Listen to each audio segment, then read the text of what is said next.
Ladies and gentlemen, introducing Mark Pires, Renaissance Man.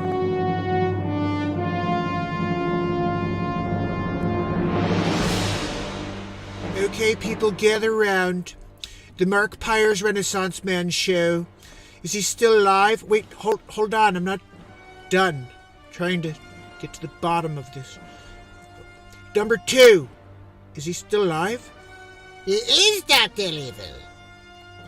Why is he still alive, and why did you answer when I was asking number 2? I'm trying to get to the bottom of this. Number 2! A plan is in the works, Dr. Evil. This is wonderful news, number 2. Over 1,000 days in a row, we've managed to keep the world from knowing he exists. Dr. Evil, he's still going and doesn't care. Well, we need to find another way to stop the show. He's making me look bad, you know? Yeah, no. Perhaps we can make him look like racist or something? That may work, Dr. Evil. Perhaps we can get the media to cancel him? This is your best idea yet, Dr. Evil. Okay, number 2. Get me Dr. Fauci. Dr. Evil. Dr. Fauci is on the evil monitor. Thank you, number 2. Dr. Fauci. Dr. Evil. It's Dr. Fauci. Well, Dr. Fauci. It looks like the gig is up. The Renaissance Man show knows all about you. Yeah, look, they created a character after me. We gotta squash him like the friggin' mouse that he is. He calls me a weasel, Fauci. I'm not a weasel, okay? I'm not a doctor. I'm Dr. Fauci, okay? Don't call me Dr. Weasel Fauci, okay? Because that's anecdotal. Anecdotal Fauci. That's what they're always making fun of you about. That you're always anecdotal. No, I know. It's like I said, that everything's anecdotal. Excellent. Dr. Fauci, initiate the final plan. They never even asked you. Welcome, family and friends, to the Mark Pires Renaissance Man Show. We are live every single day of the year for unscripted live comedy, songwriting in the moment, and total inspiration. So join us on a tour of some of the accomplishments and content created in the first 1,000 days and counting of Renaissance Man. So far in 2021, 12 albums and 156 songs have been released into the world. But we're not even close to done yet, fam. My plan is to put an album out every month for the rest of my days, as well as show up for you every single night. I've created 3 feature films this year: Batmark vs. Supermark, Three's Company the Breakup Artist, and A Christmas Story. Within these comedies, many original characters have surfaced. You know, we have Batmark Dick Face, which he doesn't look like this really, but that's Foch. And then of course Supermark, who's pretty freaking super if you ask me, just saying. Hammerlin Jameson's a bit of a drunkard, and he tried to get the role of Supermark. It didn't go well. He does all right at a side gig of, newscaster situation. But you can see in that top photo, he's not doing too well these days. Anyway. Dr. Wayne Doppler, tallest man alive, 8'9", Guinness, and he's also in the Batmark and Supermark movie. And Dr. Weasel Fauci, if you don't know who he is, wear 5,647 masks, especially if you're going to Mars. Stuck on Mars. I will be making a movie out of that. Sid 45, make sure you don't get rupees. Sid has rupees literally pouring out of his igloo. Francesco Vigilughi. Look, if you ever need a cartographer, there's just one guy. The Curious Case of Ben Affleck Head. It's about a guy with a head so large, he could literally change the poles. Oh, Dystopia 2021. If you missed that, that's the world we're living in today. If you haven't seen it, I did a couple episodes on it. BB Poo Poo! Don't forget we did 3 cryptos this year. BB Poo Poo, Pee Pee Poo Poo, and of course, Shibbity Bibbity Boo. But it almost was wrecked because of the original Shick Shiggity Boo Boo. Well, look, people are still on the fence, Things were pretty bad for BB Poo Poo at the beginning. And of course, we have many episodes of Spider-Mark, Peter Marker. If you didn't know, check it out. Mark Pires of the Caribbean. That was a hilarious movie. And then if you can't dance, you just, watch this episode. There's 2 of them. Really good stuff. And did you watch Match Game? I did it. And Pressure Luck in it. We did a little Pressure Luck style too, Peter DeMarkin. And if you didn't see Waterworld 2027, I'm the last one left because of the Bugaboo. We did many other homages to movies and TV shows and 27. I'm the last one. Sonny, you still got the cough? There are over 100 insane scenes with Dick Fajay. And then of course I saved the world, saved all the animals and stuff too. Zucker Chooch, Donald Trump show, make sure you check that out. And we did a couple of raps over the last year. You may not want to miss those. Trump, Biden, and Christopher Walken rapping? Yeah. Back to the Future, Mark. Guys, the next movie that's coming out, Back to the Future, Mark. You may not remember some of the characters that I was in the past, so let's just go over it in real time. Marxist, I did it. 10 Commandments. Mark Stradamus, telling the future, of course. Oh, and the artwork I created as Leonardo da Vinci. The Mona Lisa, when I got that freaking red, like murdering a family. That was what O.J. Simpson of the 1600s. Hey, Michelangelo, after you finish that, sculpture, you think you could paint this ceiling? Got it. Circumnavigating the globe is Mark Jellin. Markola Tesla. If I didn't do my time here as Markola, you guys would have nothing when it comes to electricity.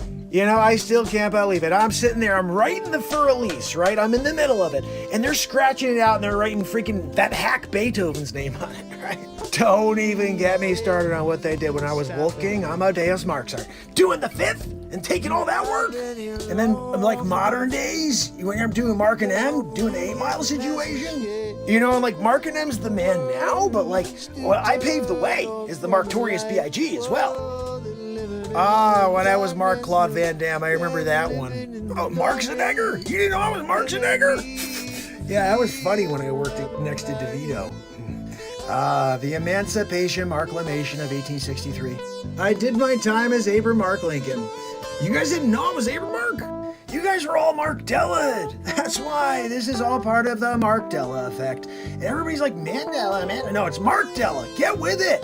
And then the time I was Mark Guyver, remember, you give me a friggin' toothpick and some tooth loss and we're off. I'm building a bomb.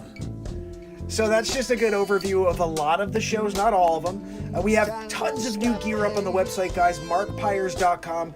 In there you can pick up your gear, you can pick up a signed CD, and also don't forget about beatseat.rocks, my invention that I patented. This is her sitting on it. And this is a little demo I made. Welcome to BeatSeat.rocks. My name is Mark Pires, and I'm the inventor of the Beat Seat. Today I'm going to share all of the details of the Beat Seat. It's the ultimate percussion drum. You can play it with your hands and feet while sitting completely upright. It's got 4 playable panels, omnitone. Everywhere you hit it sounds different. It's the first drum you could sit completely upright and play with your hands and feet at the same time.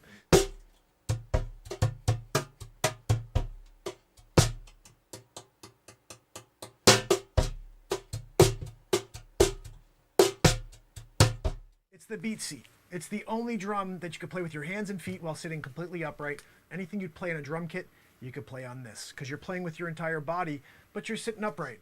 Your feet do this.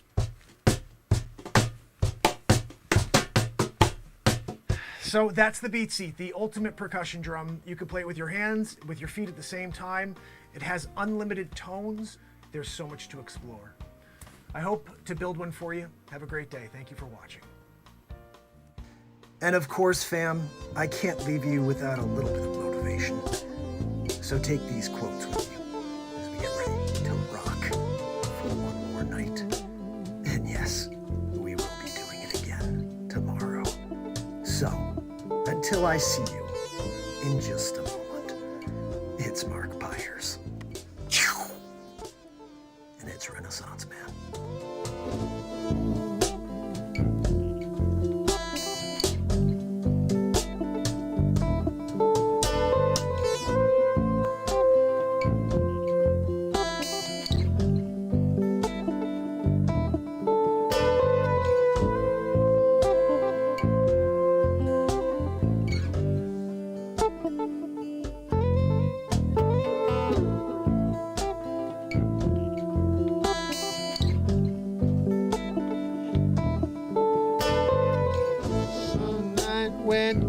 stars are blowing, I'm going to find a way.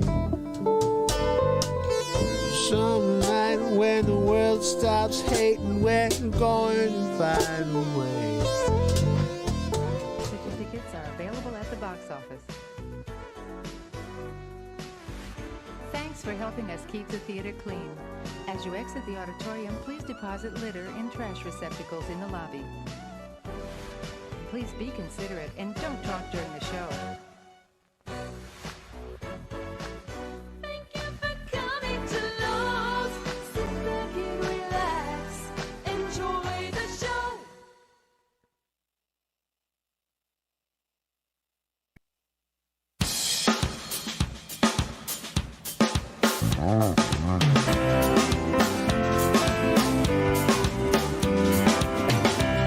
It's Thursday.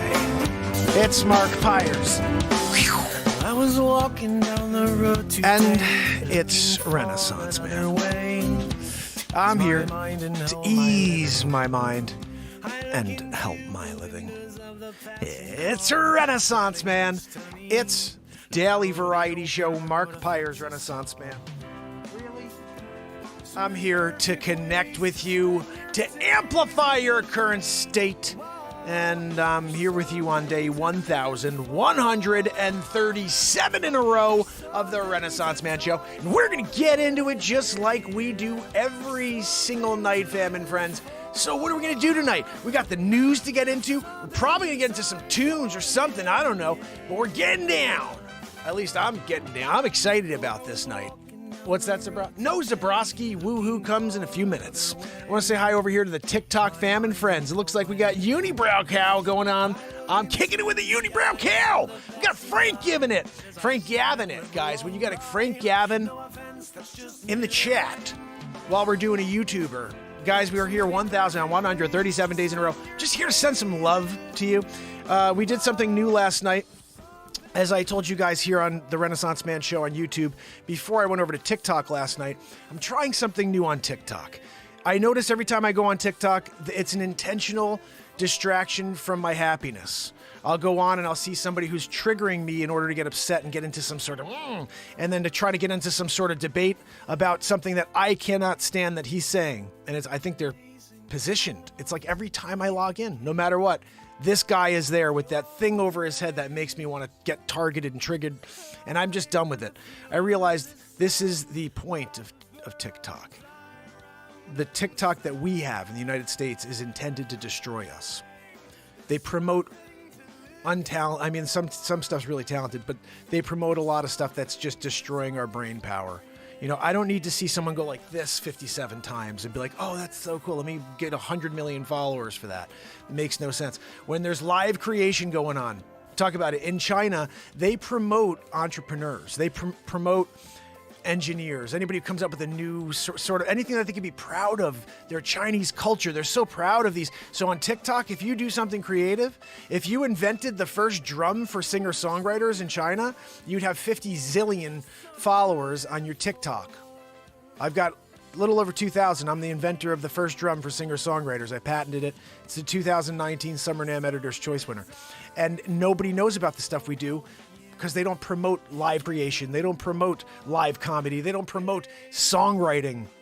Like to this level, talking about 170 songs in 13 months. We just released the Freedom Convoy song. It should be live on iTunes today. That makes 170 songs in 13 months. It's insane. But we're doing a feature film every month this year. We're doing another album every month this year. And we're on our freaking way, so why don't you join the show? Give me a follow. I'm live every day for the rest of my life. Zabrowski, give me a woo-hoo! I'm talking about we're here on this show. Zabrowski! I'm going to close my eyes for it, guys. I need it. Woo-hoo! Right? You get a woo-hoo. You're there. You're doing a show. You're getting a little positivity. You're getting into laughs. You're having a good time. Matt Zabrowski comes out of nowhere with a woohoo to save the day, right? You know, I told you guys once before there was a couple of episodes where the Angels stopped singing. That's how good his woohoo is. You know, he's a Grammy winner. When you win Grammy for your woohoo and then you're on like payroll at the Renaissance Man Show, We're doing it. Guys, this is a live improvisation comedy show. We just live in the moment here, okay? How long is your show usually? I do 2+ hours every day, and the energy doesn't stop. In fact, sometimes at 3 hours, the energy comes back extra. We start getting into inspirational moments, and then I get kind of sidetracked. But I write songs live in the moment, so if you have a topic, I'll write you a song. Right now, I'm sitting on my chair here, which gives me the opportunity to read news for you. We're doing that. I want to say hi to the fam over here on YouTube because I just was talking to TikTok for the last 5 minutes. Guys, this is a live show every day forever. So if you give me a follow, I appreciate it. And we are officially in day 1,137 in a row of long form variety. Just to give you an overview, I'm going to do this when I do a live later on TikTok. I'll put it over my head. I've been here for 1,137 days in a row waiting for you to find this show. I come out every day. I don't get paid for this. I'm trying to bring some positivity to this world. It's dying. You know that. I know that. We show up on these platforms and all they do is bring us down. They're not intended to lift us up. They bring us down rabbit holes. They get us to hate each other. They're intending to divide. I'm here to try to bring us back together for 3 years in a row every single day. I'm married. I have 3 kids. I'm a real estate agent. That's how I make money. But I continue to show up every single night. I release an album a month of songs we write right in this moment, right in this chair, actually in my beat seat, and songs you ask for. Last month, 2 months ago, someone asked for on TikTok an LGBTQ song. It's on my 11th album of last year. Someone asked me to do a Kyle Rittenhouse song, Porcelain, our brother. I wrote a really cool Kyle Rittenhouse song. That's actually on my latest album. I decided to finally release it on this album. It's called In the Twilight Zone. You should check out some of my TikToks. I just put a couple of my little short clips of my songs that are now out this week. I'm going to start dropping a lot more. 170 songs. I never did shorts of those. They were just the songs. But now with the short option on YouTube and with TikTok, I'm just going to clip out those little awesome moments and get people to realize that we've been writing songs about society coming together, about society breaking apart, about stopping mandates, all the things that, at the end of the day, we have one opportunity to breathe every single day. And if you can't live and breathe your best breath and everything's being suppressed and pulled down around you, you can't enjoy the one moment you have. And we only get one moment. There's nothing else. Everything already took place. Tomorrow, I don't even know. Do we have it tomorrow? We don't know. We don't know what the history book says about each and every one of us, but we do know we can show up every day and try to do our best to see this world a better place than we came to it as, and I'm looking at it and I feel like since I was born and have grown up as a child and into this adolescent young life, going into a teen, and then I'm seeing this world that's adjusted. The technology's gone to a whole different level, and now it's about misguiding people, because I think what's really coming is something scary. We're talking about an AI revolution. What happens in, say, 4 or 5 years when AI is running everything? There is no more workforce. And you got 7 billion people on this planet. And that's been my fear, like this whole debacle. This whole only taking one narrative and not listening to any other opinion, that is what gets me scared, is when you start thinking about what happens next. And I'm not even talking about what happens next tomorrow. I'm talking about what happens next. No one's talking about AI, but that's what I've been worried about since the beginning of this whole thing. When the first time we saw a Dr. Weasel Fauci come out and say, look, we got to wear 14,767 masks. When I heard the weasel fraud, I was like, there's something going down here. You know what I mean? They'll be back. You're right. Wendy, so good to see you here. I appreciate you. Piper, thank you for the follow.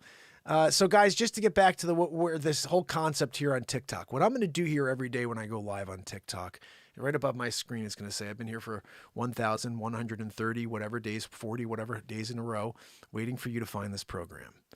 And I'll be here every day going forward. Assuming I'm alive, I'll be here to put on a show for you for 2+ hours. And it's going to be in the moment. There is no script. There's never been a script here. I read the news. We write songs. We create comedies, feature films. Every month we're doing a feature film live. You have actually a say in where these feature films go. And everybody knows we're doing a film right now called Community Call, and that's why you see this radio scene that's in this background. You should head to YouTube. It's really a much better experience. And the link is in the bio. That's where I drop all my content, full songs and everything. We're dropping songs from the rest of this album. And the moon thing I just put out yesterday is one of the funniest things. We're going to probably play that here on the show tonight, guys. It was killer. This whole Neil Armstrong thing that he was the second one to walk on the moon. I mean, you can think about it. Who the hell shot him coming off the freaking lander, the lunar module, right? He's like there, he's coming down. They're like zooming in on him. Yeah, they did that back in Cape Canaveral. Look, I got the, yeah, we're doing it in real time here. Okay. Kubrick. That's a funny bit. You guys have to go watch it. Oh, goodness. So we do a lot here, but the most important thing we do here is try to lift each other up. This platform is about one thing: positivity. There's too much negativity in this world. So if you realize that, okay, there's a lot of it out there, but there's one platform where every day all we're doing is lifting each other up. We're laughing. We're creating. Magic. There's real magic that happens on this show because we're creating in the moment. And because the people in the chat are awesome. And yeah, it's not a lot of people yet. And that's a weird thing when you've been live for 3 years in a row every single day. But it's pretty clear when you know that your message is completely the antithesis of the fake message that's out in the world right now in order to destroy this society and mankind's will towards each other. This is an easy one for me to diagnose. I look at where we are in this time in history and I say, this is where it says in the Bible that truth speakers and good will be called bad, and evil will be considered good. We're there, guys. You know, think about it. People who are out there, as far as I can see, researching, asking questions, having fair and balanced conversations on their platform are being canceled, have been for the last couple of years.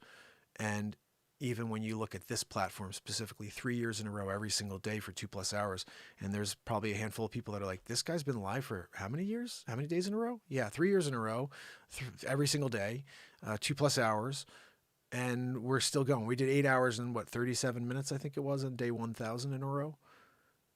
But the train doesn't stop. The question is, how many people are going to get on the train? How many people are interested to see how freaking long this train goes?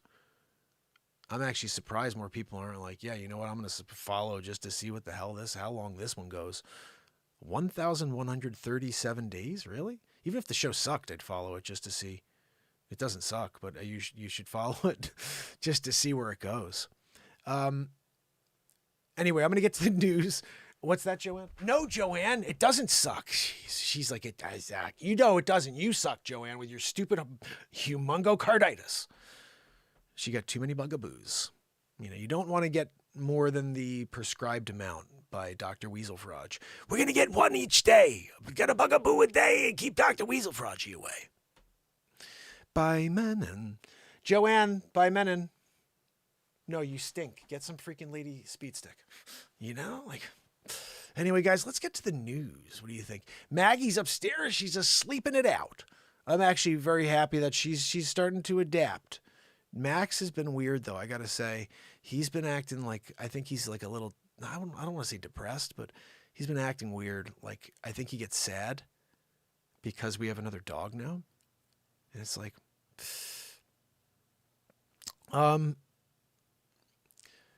so I play guitar, but I've got they asked me what kind of instrument I play.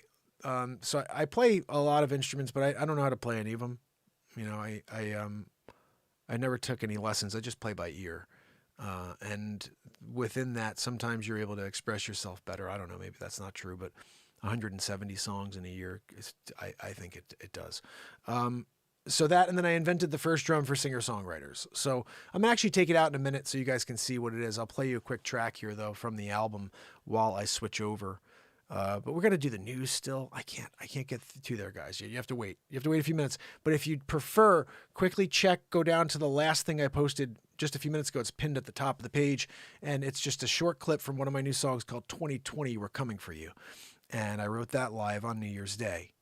And in fact, I could play you it. If you want to hear it, I could play it for you now. You're just going to hear it instead of see it. But everybody here will see it. because YouTube is where it's at when you want to see the full 16:9 show. Okay, so this is what we just dropped. Well, Racing Time I just dropped. Guys, I kind of want to put Racing Time on. I mean, this song is fire. You got to take this song and play it, share it, get it out to everybody on the planet. Guys, I haven't dropped this as short yet on TikTok, but it will be tomorrow. Listen to this right here. This is called Racing Time. It is the first track on my newest album, and I really enjoy it. Let me know what you think.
Oh, goodness. So that's the first track on the newest album, In the Twilight Zone, which we are freaking in the Twilight Zone, are we not, fam and friends? I'm going to quickly play you one more before we get to the news. Steve Steamroller's like fire, but I don't think I'm going to do Steamroller. I think I'm going to play We're in the Twilight Zone. It's either We're in the Twilight Zone or 2022 We're Coming for You. You know what? 2022 We're Coming for You. We're doing it. Or Canada Freedom Fight song. Let's do the Canada song. We're doing the Canada Freedom song. Here we go. Check it.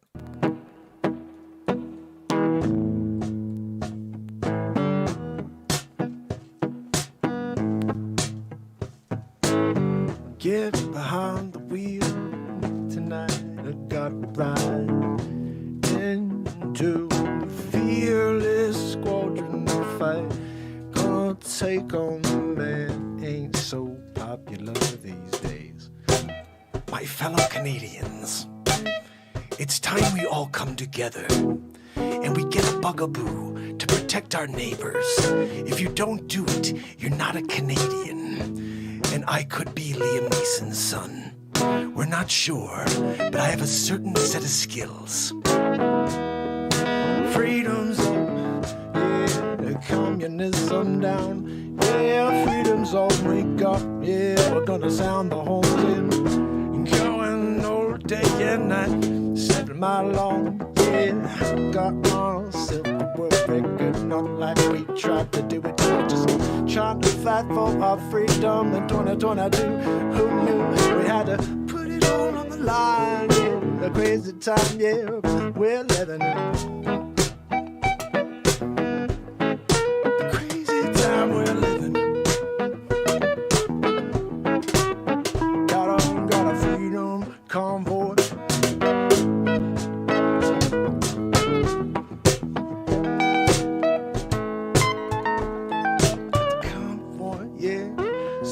Down the line, no one's getting by, no block the way, yeah, till we get our say. You gotta get your bugaboo, gotta do mandate for everyone, that's what you gotta do. Even no, don't stop anything, no, and you're gonna spread it too.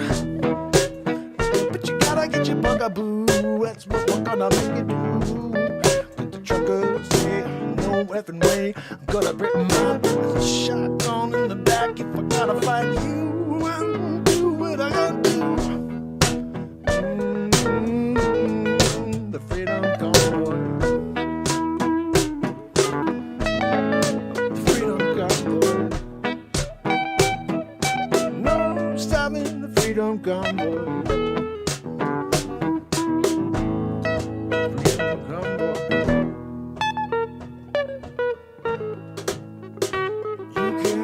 On the news, call us what you want. You can think that you got the people's ear, but you got people living in fear. Yeah, the way ain't stopping. No, that's clear. Yeah, we ain't no fringe or majority. No, we're gonna take the fight to you. So truckers, please stop this madness and get your bugaboos.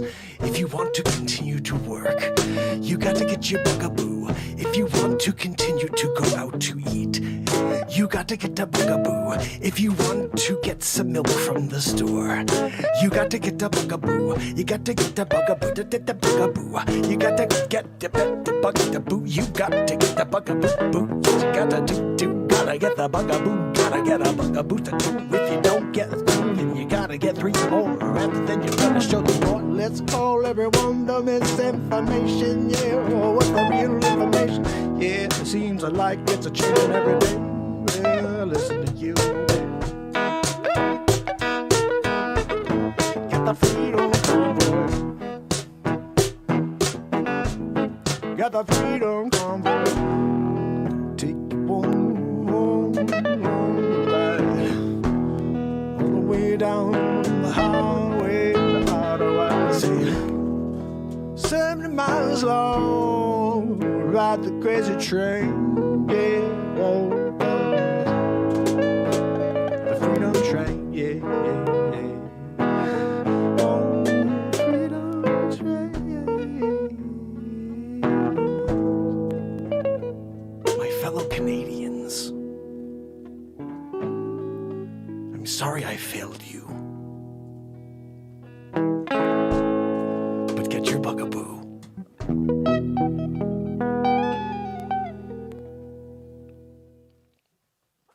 Trish, it was decent. It wasn't the best woohoo. Like Zabrosk has done better, right, Joanne? Right? No, Joanne. She's starting to, smell a little, guys. She hasn't been out of this studio in months. Pneumongocarditis. Now she's living with it and smelling it all over the place. I gotta bring the deodorizer and spray it all over the place. I'm doing it though. So guys, we're going to get into the news. I want to share some stories with you. And if you haven't seen, you should head over to YouTube to see. I'm going to flip this camera back though so people can see. I want to thank you, my friend Billy. Thank you so much for the likes and for the listen. I'm glad you appreciate, or at least popped on to check out a couple tunes. By the way, there's 169 more. So all you have to do is go to Spotify and type my name in, and you will find an unending amount of music. And when I say unending, I mean 11 hours worth of music from just the last 13 months. And they all happen live just like that one. So we'll get into more in a few minutes, but let me quickly play you or at least share some news stories with you. You should head over to YouTube to see this. Do you guys like this, or is it better to watch it with the background? There's the background, at least you see something. I'm seeing my green screen. You should head over to YouTube to see how it really works. It looks so much better when you're getting the real deal.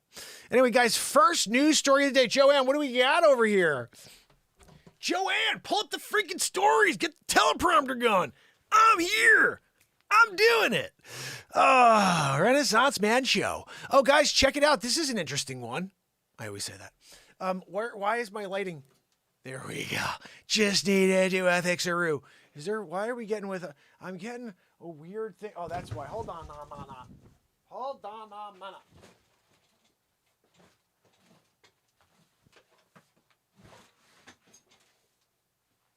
Better? It's better. It's better. I like when it's perfect on the show. I mean, look, we're on YouTube. We're doing a show. It's got to be perfect. What's that, Joanne? No, I know, Joanne. You like to look perfect when you go and you see your friends, but you haven't been out of here in months, so you look a mess. We're calling the Kool-Aid guy. We want him to come and break down the wall. Do Kool-Aid. Yeah, we're looking for him. Anyway, guys, we're doing it. First story of the day. Joanne, thank you for queuing this one up for me and doing a teleprompter. Like in the background. Stay in the background, Joanne. Just stop wheezing. Right? Right, guys? Like, I'm over the wheezing. It just never stops when it comes to Joanne. Here, right? Sometimes I'll even do this so you can really get a close-up. Right? It's so loud. I know, guys. I know. So, first story of the day. Thanks, Joanne. Watch these robotic fish swim to beat of human heart cells. Guys, human heart cells, making fish, robotic fish, talking about AI just at the top of the show. If you were here, you're like, oh, what is he talking about AI? Right freaking there. What's that, No, Joanne, we can't get robotic scientific fish to help you with your humongocarditis. It's there. That's a deal situation. You got to deal with it. Scientists have built a school of robotic fish powered by human heart cells. The fish, which swim on their own, show how lab-grown heart tissue can be designed to maintain a rhythmic beat indefinitely, a team reports in the journal Science. Guys, just so you know, when we do the news here as well, it's also improvisation. We read it live. I have this, there's a script here. I'm reading off the script, but I'm reading it live, okay? Didn't read it first. I grabbed the title. I'm like, that looks cool. Fish that's a robot. We're doing it. But now we're reading it live, okay? This is the friggin' story coming to life. We're bringing it to life. What? No, Joanne, stop chewing on all those freaking combos. She bought combos, the pepperoni ones. It smells a little better than her right now. You know what? Open up a second bag of those combos, Joanne, and just leave them facing in my direction so I don't have to smell the pungent aroma of a Joanne Soros. Yeah, that's right. She's George Soros' daughter. Long lost. 56 years. Yeah. She was just like, my name is Joanne. And I was like, that's a freaking Soros. As soon as I heard her voice, I was like, and then she looks just like George Soros. I was like, George Soros is your dad, right? She goes, well, my mother was friends with him. Yeah, we know. We know your mother was friends with him. Yeah. We did a Maury Povich. I get a call in to Maury. Maury went down, and we tricked him. We called in. Everybody here on the show knows this, but I called Soros. We did a little blind, hey, we're doing an event. We're talking to billionaires who have a really interesting and unique, powerful voice that's sexy. And we wanted you to come down. We voted you as sexiest voice. And so Soros was like, I'm on my way down. And we were like, oh, great, Soros. We love that voice. And when he came down, bang, biggity boo, knocked him on his friggin' mental, hiney butt. Took a little hair, drop it in a Ziploc, sent it off. 23andMe. Yeah. No, we found out right away. We didn't want to look though. We waited for a Maury. We wanted to have Maury Povich here. Like, I'm not going to do a reveal. That's not on me. Okay. That's a Maury. So Maury comes down. He's doing it. He comes down. He takes the Manila, When it comes to Joanne and George Soros, you are the father. Bang, biggity boo. Uncovered right here. Renaissance Man Show. You missed it. You have to be on YouTube to know about that one. It's one of the episodes here. There's almost 2,000 videos on the YouTube page. Yeah. Been working on it, Joanne, 3 years in a row every day, right? Dropping content like a mofo. That's what we're talking. Guys, the tiny biohybrids based on zebrafish are built from paper, plastic, gelatin, and 2 strips of living heart muscle cells. So wait a second, Joanne. They made a fish out of freaking paper, plastic, gelatin, and 2 strips of living heart cells? What are we talking about? We're talking about like Frankenstein. We got a Frankenstein fish thing going on. Came back to life. It's got a weird thing coming off the neck. When the muscle cells on one side contract, the tail moves in that direction, propelling the fish through the water. The movement can also cause the strip of muscle cells on the opposite side to stretch. The stretching, in turn, produces a signal that causes the cells to contract, which perpetuates. There's that old perpetuate, they're perpetuating, Joanne, like your heart condition. It's a sad thing. Shouldn't have gotten 9 bugaboos. You get 1. CDC says we get 1. You only get 9. The fish are equipped with a special cluster of cells that initiate the cycle of stretching and contracting, Parker says. Guys, I'm over this one. It's stupid. There's a robot fish. Done. We're moving forward. Next story on the list. Joanne, did you see this one? This is amazing. Our sun's nearest neighbor has another planet. Ben Affleck head. Oh no, I'm sorry. It's not Ben Affleck head. That we already knew, but he's been discovered already. This is a new one. The second one is a real lightweight at only a quarter of the Earth's mass. So definitely not Affleck head. No, that's that would be a misnomer to say that Affleck head is a quarter of Earth's mass. Come on, are you kidding me? You're talking about at least a double Earth circumference, right? Like, he's got to shut down zip codes when he travels. He's got a crew that blocks, complete villages down. They shut them down. You can't leave your house. Affleck is coming through town. That it's like he's got one of those mongoloid heads where when you walk by, you're kind of like, is that real? Is that really what Ben Affleck's head looks like when you're in person? And then you get the close-up and you understand that they use 7 cameras and they shrink it down and they have to make it work, Oh, nobody knows we have to use multi-camera in order to capture an Affleck head. Then we shrink it down so it looks like a normal size head. It's really weird shooting a Ben Affleck movie because you've got 9, I think it's, what is it, Joanne, 94 cameras on Affleck head to capture the entirety. And then there's 1 on Garner. No good, right? Oh, we got a single on Garner. Yeah, we know, John. You're lucky to get the single. I'm here. I'm dealing with this on Affleck. I got this part. Okay. Did you bring your super wide? You kidding me? You know anything about my super wide? That's why I got this. That's why I got this area. If I didn't bring my super wide, it would have been like, Missy said maybe part Neanderthal. Boyfriend says he has a big head too. You know, here's the thing. There's a funny scene. This is where this all started. There's about 8 scenes I created. This is a show on my show called The Curious Case of Ben Affleck Head. And we have so many crazy episodes where like asteroids are coming to destroy the planet, but we all of a sudden Affleck saves us by standing in front of the asteroid and just taking the asteroid head on, literally, and dust. Yeah, the asteroid's no more. Affleck, he goes like this after, and then he just goes and he grabs a Pop-Tart. That was how he handled that Monday afternoon. Oh, what did you do today, honey? As she talked to him from another, neighborhood. She had to talk to him in his ear. Nobody realizes this. The left ear of Affleck is, say let's just use, for example, you're in like, I don't know, Connecticut. And, you're in Connecticut, Affleck's in Connecticut, and his wife who wants to speak to him is in New York because she needs to talk to him.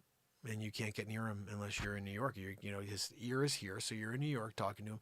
And then the other ear, Matt Damon. This is a coincidence, but Matt Damon happens to be, wanting to chat with Ben as well. He walks up, literally just walks up. That's how close he is at this point when he walked into the, Northeast United States of America. And so Damon, at the same time, well, his wife is in one ear, Garner or whatever. It's Lopez, I think, at this point. J-Lo. She's like, yippity yappity you, in his friggin' ear, right? Damon, he's on the other side. He's going, hey, buddy, let's go out, grab a freaking beer. He's doing his like Boston thing or whatever. And he's in Massachusetts. That's how they work. That's how, Affleck's head is insanely massive. You guys have to see the Sid 45 bit. You have to see all of the Curious Case of Ben Affleck head shows because there's a ton of them. But it all stemmed from this. If you watch the movie Mallrats, who out there seen the movie Mallrats? There's a scene where Ben Affleck is standing in front of an elevator and Shannon Doherty just got off of the elevator and she's making out with Jason Lee in the elevator. Anybody remember this? And as she gets off the elevator and he kind of walks off, he's like, what's up, dude? Affleck's head's massive. All right, I'm not even joking. Okay, but it's even worse. There's a scene where you got Shannon Doherty right here and Ben Affleck head right here. And guys, I swear, it's 7 Shannon Doherty heads. 7. She's like, nyimmy, and he's like, and his freaking mongoloid head is there. And it's like, I'm looking at it. I remember seeing this when I was like 19. I'm like, how the frig is that head on one camera? How did he fit on one camera? What are we doing here, And so we started at that moment thinking about how he's really got an issue if he starts to lean, say he's got to go or pick a ball off, his basketball's rolling towards him and he just happens to be home that day. He's not filming with 974 cameras. He's going, he sees a ball. He goes to lean down to pick up that ball. There's a very good chance he's going to fall over because of the friggin' massive head. When your equilibrium is off balanced because you have an Affleck head, you deal with it, but we all laugh, nobody knows. Everybody's like, oh, he's such a genius. He was so good in Batman. You know how long it took to shoot that freaking movie with all those cameras? Woo! Wait, hold, Tim, you didn't put camera in you didn't put any film in your roll in your camera? You got to be freaking kidding me. We got perfect take. All 174 cameras. We nailed it. And you, Timmy, camera 175, that gets this part of Affleck head right here with your super wide angle lens that you got this much of Affleck head. And you forgot to put film in the camera? All right, guys, everybody back to 1. We got to no, I'm sorry, guys. We got to do it again. Freaking Tim. He forgot about the film. We're here. We're doing perfect roll. Perfect take. I was ready to go on to the next one. Affleck head, you ready? Somebody freaking tell him. I can't. I'm looking at his eyebrow right now. He can't hear me. No, put a call into Santa Clara and let them know because I think they're close enough to the ear. Let them know that we need to do another take. I know he's going to be pissed. He did a good take. But we have every camera. They're all ready to go. Tim, did you put freaking film in the camera for this shot? I don't want to hear about this again. I'll tell you what, I'm going to call the Bureau of Investigation. on you. I can't believe you'd do that to us. We had a perfect take with Affleck had. You know how hard it is to film an Affleck movie. You know, we have to do all this post. You know, we're there afterwards spending years. It's sad. Affleck's kids had kids by the time we finished the first cut. You know, look, when you got to take 174 cameras and you have to stitch them all. And Tim forgot that one. So now we got to go back. And then we got it. And we're doing it. Right? 27 years later, the film came out. Nobody remembered who Ben Affleck was, though, when it came out. That's what happens, though. Like, look, when you're dealing with it and you've got a budget, that's as big as your massive head now, you can do it. You can take as much time as you want to perfect that film or make sure that cut was right. The stitch. Because right over here wasn't coming out right. Like, he tried to get all the cameras. And this one just was, it looked weird. So he's like, I want to shoot the whole thing over a few times, It was when his kids had kids, and then those kids were like dating, that it was a little weird. People started talking about it in the Hollywood Reporter. They're like, isn't Ben Affleck like a great-great-great-great-grandfather, and we still haven't seen that film yet? Yeah. And everybody still was under the guise that his head was normal sized. They had no idea. What's that, Joanne? No, Joanne, I know you would date Ben Affleck head. I get it. Because his head is as big as your heart. She went for a few extra bugaboos. When you're in there and you're telling the doc, look, I came to do my civic duty. I'm here to protect my neighbors, to make sure that they're safe. I'm doing it, okay? I don't care if you take it and you still get it and you still spread it. It's good. It works. That means it works. So that's why you got to get it. Because when you get it to protect yourself, but you get it and then you spread it, that means it works. So keep following all those guidelines to go out and do it. Good dad. Joanne, they want you to dad again. Maybe if you get one more, it will do a reverse humongo. Maybe you'll go back to gigantocarditis again. That was a good time when you were there. I was worried about you last week because it came across in the fax machine. I'm watching it come out. Joanne, we got a fax. Go grab the fax. She gets the fax. She goes, I'm like, oh my goodness, she's wheezing extra loud. Joanne, what's going on? I go grab the fax, right? I'm looking at it. Hot air balloon carditis. She caught it. It's not good. That one wasn't good because it expands and that's what happens here. Look at the planet. This is typically what happens with the news, right, guys? I come on.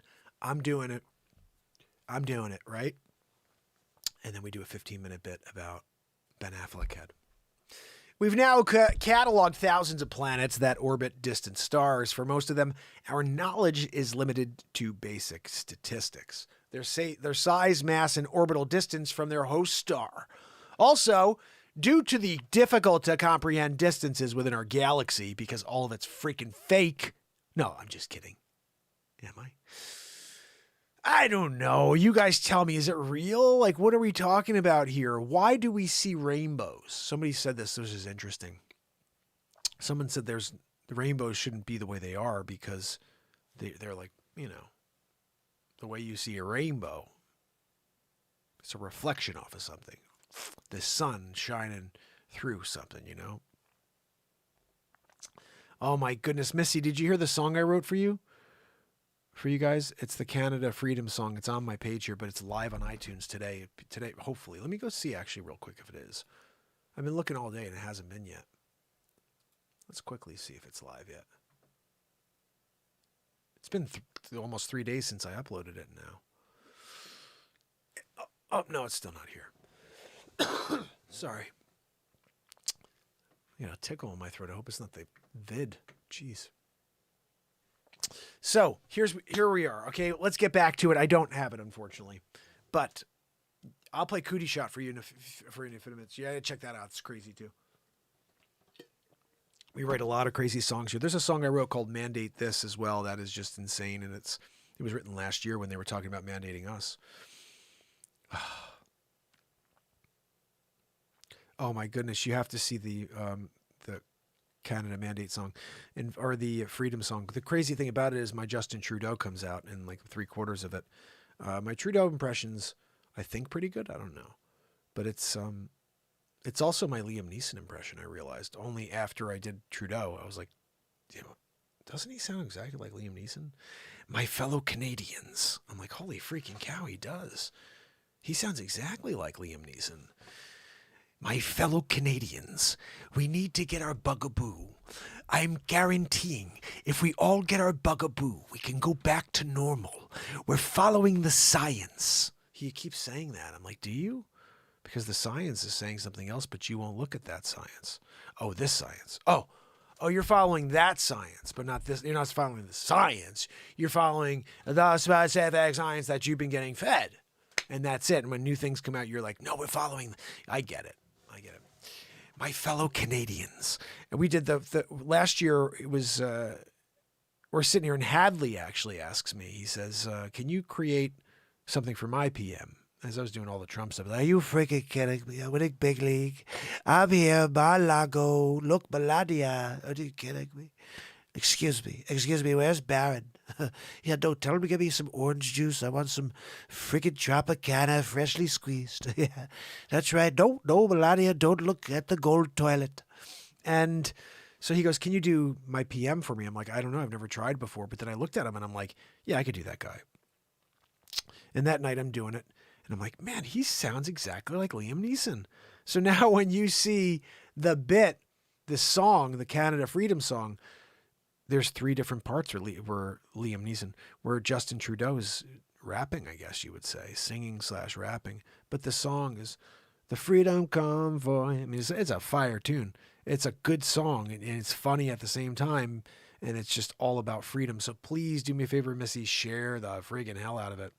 Is it on my page? Yes, there's 2 or 3 bits on it on my page. I take Trump over Trudeau, she says. Yeah, I'm with you on that. Are you kidding me? You take Trudeau? Are you kidding? Melania, you like Trudeau over me? Are you kidding me? It's Castro's son. No, I'm sorry. He's Liam Neeson's son. My fellow Canadians, my daughter has a specific set of skills. Oh, goodness. Porcelain, how are you, my brother? Oh, buddy, you missed it. I created the perfect song for them, just like we did for the for Rittenhouse. I created the perfect song for him, but it was only based on, I want to play it again because Missy's on. Missy needs to see this. Missy, I'm flipping the camera again, okay, so you can see this. All right, let me do this because my buddy Porcelain's on, and Mac Burger, my brother. All right, so let's put this on over here so Missy can see it as well. I just played it a few minutes ago, but it's such a great song, and this is topical, so we could do it. Porcelain, let me know what you think of this, buddy. And if you can, anybody who has a way to share this, this needs to be out in the world right now. And I don't know. I've been going on Twitter. I'm asking people to share it. I don't know how to do it. So if you guys can help me get it out there. This is Rittenhouse only got to 140 people. It's on my newest album, the Kyle Rittenhouse song that I wrote for Porcelain. Porcelain, if you go check out my newest album, In the Twilight Zone, I'm pretty sure the intro, I'm talking to you. I'm like, oh, Porcelain wants me to write a song. That's on my album. That will be there forever. You should check that out, In the Twilight Zone. And it's track number, I want to say, I don't even know what track it is, but it's on the album. Kyle Rittenhouse, Kyle Written Out. This right here is called Canada Freedom. Canada Freedom Convoy. Let me know what you think, fam and friends.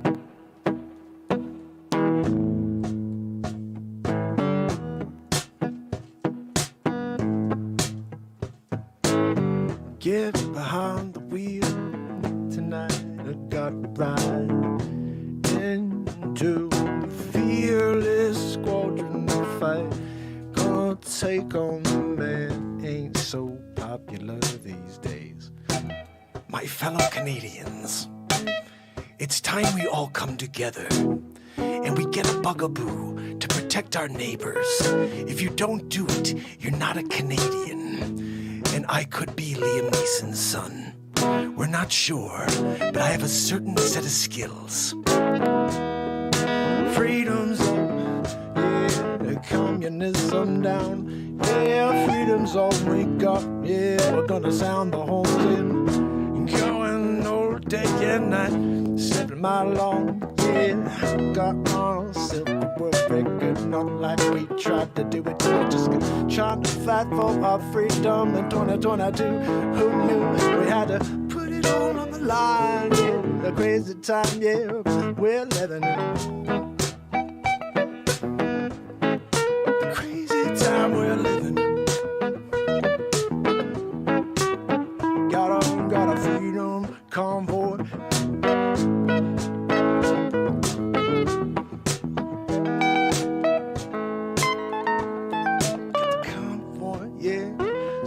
Down the line, no one's getting by, no block the way, yeah, till we get our say. You gotta get your bugaboo, gotta do mandate for everyone, that's what you gotta do, even though don't stop anything, no, and you're gonna spread it too, but you gotta get your bugaboo, that's what we're gonna make you do. But the truckers say, no effing way, I'm gonna break my shotgun in the back if I gotta fight you and do what I gotta do. The freedom convoy. The freedom convoy. No stopping the freedom convoy. Freedom convoy.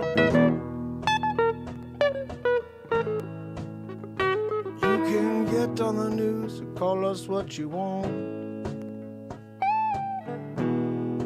You can think that you got the people's ear, but you got people living in fear, yeah. And we ain't stopping, no, that's clear, yeah. We ain't no fringe or majority, no gonna take the fight to you. So truckers, please stop this madness and get your bugaboos. If you want to continue to work, you got to get your bugaboo. If you want to continue to go out to eat, you got to get a bugaboo. If you want to get some milk from the store, you got to get a bugaboo. You got to get a bugaboo. The bugaboo. You got to get the bugaboo. You got to get the bugaboo. You gotta do. Gotta get the bugaboo. Gotta get a bugaboo to do. If you don't get two, then you gotta get three more. After then you're gonna show the door. Let's call everyone the misinformation. Yeah, what's the real information? Yeah, it seems like it's a changing every day. Well, listen to you. Get the freedom convoy. Get the freedom convoy. Take one ride all the way down the highway to Ottawa. Say 70 miles long, ride the crazy train, yeah. Whoa, the freedom train, yeah, yeah, yeah. Oh, freedom train. My fellow Canadians, I'm sorry I failed you. But get your bugaboo.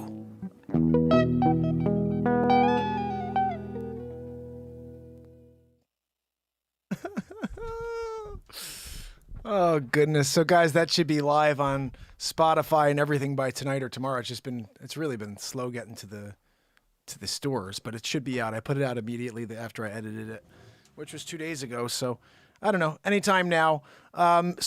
Here's the funny thing about that. That was the crazy thing too. Just like with when Porcelain asked me to write the song about, Kyle Rittenhouse. I don't watch the news, so I'm going off of just like whatever I hear you guys say or pulling some story up. So it's kind of funny. I had Jeffrey and a few other people in the chat, and they're giving me information like, oh, it's a world record, 70 miles long of trucks. So I put that into the song. They're going to Ottawa, so I put that into the song. The rest of it, I just talked about freedom the way I see it. We're living in a world right now where people need their freedom more than ever. We're losing our anonymity, like not just people who are doxing themselves, but outside of that, there's people who, even when you're not doxing yourself or anybody who's being doxed, someone out there is watching you. Someone out there is seeing everything you do. and you think that you're hiding from the world, but you're not. Someone knows who you are. And that's the scary thing about with the world we live in today.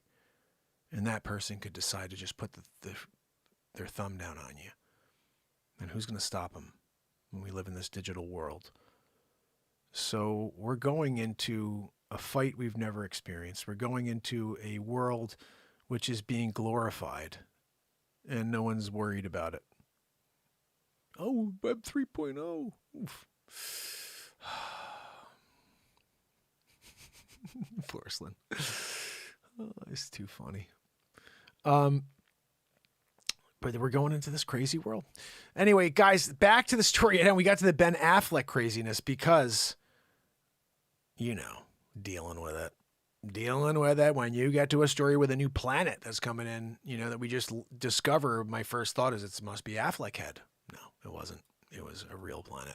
Anyway, next story on the list. Joanne, can you please stop wheezing back there? I think you're getting Porcelain's bowels a little unsettled. He got out of the bathroom again. Right now, he's going back. I don't know what the hell. He just went. Joanne starts wheezing, and I'm pretty sure, because he just went, he's going back again. He's going to the bathroom again now. He's going to double-decker it. He's going to put one in the top shelfer. He's just leaving it there. He does it at his own before the cleaning lady comes. He just likes to trick her. Oh, jeez, my friend Simon did it again. Claudia, can you do me a favor? Clean out that top shelf over there, yeah. Simon was over last night. I can't do Porcelain. Porcelain's got the best voice. Like, seriously, you guys have to check out his commentary. I can imagine. Oh, the cleaning lady comes over, What's that smell, Porcelain? Nothing. I don't know. I'm not really sure. I just woke up. It was a late night. Had the guys over. We had a good time. I'm pretty sure that may be a double-decker in the top shelf. I'm just saying, Claudia, go have a good time over there. Go fish it out. I got you, the fish one. I got the one for when you're in there and you're getting out the extra rocks in the bottom of a fish tank. I got that one for you. So when my friend Simon comes over, he's notorious doing this on a Monday night, right before you come on Tuesdays, And I'm there, I said, look, instead I'm going to just buy one of those nets, I'll buy it I'm going to buy it for Claudia. So when she comes over to do, the cleanup and she's making my whole apartment smell potpourri fresh, and then, I'll make sure. And then, Simon, sometimes he gets a couple extra pints, couple extra pints, and Simon, and all of a sudden, he's sitting on top of that toilet, but in the wrong spot, He's like, I wonder if I should take the top off, drop it over here, and sit there instead. Simon, he's always up to no good, right? Right, Porcelain? I can't understand it why he's doing it always, but he's always up to no good. There was a call out on actually. So, Joanne, there is a call out on Porcelain's friend Simon because he did that to the diplomat from Saint-Tropez. He was just kind of hanging out there one night playing cards. They were playing Baccarat as well. And, he was like, can I use your bathroom? Simon went to the bathroom, double-decker, top shelf in it. I know it's disgusting, guys, but look, that's not on me. That's on Simon. And, all of a sudden, diplomat, Saint-Tropez, he's like, no, I'm sorry. Someone did a double-decker, top shelf in it. He called up his own version of a Claudia, Her name was Esmeralda. Esmeralda went in there. She didn't have a net. They didn't, because this was a first-timer, They're like, you got to go do it, That's your job, Esmeralda. And they had a good relationship. They were pretty close, the diplomat. So he'd be like, Esme. He called her Esme. Esme, there's a double deuce in the top shelf over there. She'd always say, was it me? What do you see at the top of the shelf? Take the freaking top off the turlet, and you get in there. Get the gloves on if you got to, okay? I don't know if it's soupy. I have no idea, Esme. That's on you. You know, you're the cleaning lady. You come in on Thursdays. Just so happened last night, this freaking guy came over here playing some cards. Simon, I think his name was. We're going to track him down, though. We're tracking him down, and we're going to murder him because of that. You know, like, you can't come down. You do. He won also. He was winning big. Like, he's the guy who won big pot. And he's like, oh, guys, I'm not feeling well. I think I'm going to get going. I'm going to cash out. And takes all of everybody's money. Everybody's like, no, I got to have a couple of hands to get some money back. No, I'm sorry. I have a headache. He's got the headache guy. You know, he does that to his wife, too. He does a reverse. You know, she's like, ooh, I'm feeling frisky. He's like, I'm sorry. I have a headache. Anyway, back to Simon. Simon, now he's on the run. And this is where it gets really, really tricky because he was over at Porcelain's house that night.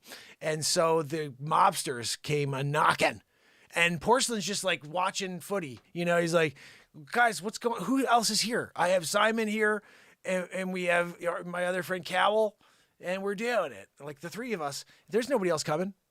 I got Cowell and I got Simon, and you're going to tell me somebody else coming to my door right now, and I got the Fritos, chips, dipping, and going over to the door. The mobster shows up. It was a really crazy guy. He came in, and he was pushing hard on the door. Pushing in. Excuse me. You got a double-decker guy here. That was a bad day for Simon. Bad day. Sleeping with the fishes. The robotic fishes. The new AI robot fishes. That's who he's sleeping with. Sometimes it happens. Guys, the largest and most accurate computer simulation of the universe is revealed. Did you know about this? Recreating the entire evolution of the cosmos from the Big Bang to the present. Researchers fed real data on physics and universe into the supercomputer. It created a simulation of the local universe from the Big Bang to the present. This simulation very closely mapped what can be observed in the real world. The team says this suggests that standard cold dark matter model is correct. But it's not, because dark matter they're learning is freaking a lie. Anyway, the largest and most accurate computer simulation of the universe has been created by scientists. We just read this part, Joanne. You got me reading the same thing over? What are we talking about over here? Let's see if we can watch it. Can we watch it? I want to fail. When an issue We're going to shut off the audio. Oh, wait, what is this? This is what I guess this is what it looks like. The Virgo cluster in the simulation using a supercomputer. Let's see if we can watch it without having to. Holy freaking cow. What is. Okay, we have to listen in. Tell us what's going on here. The cosmos. All right, what does that look like to you guys? Oh my goodness.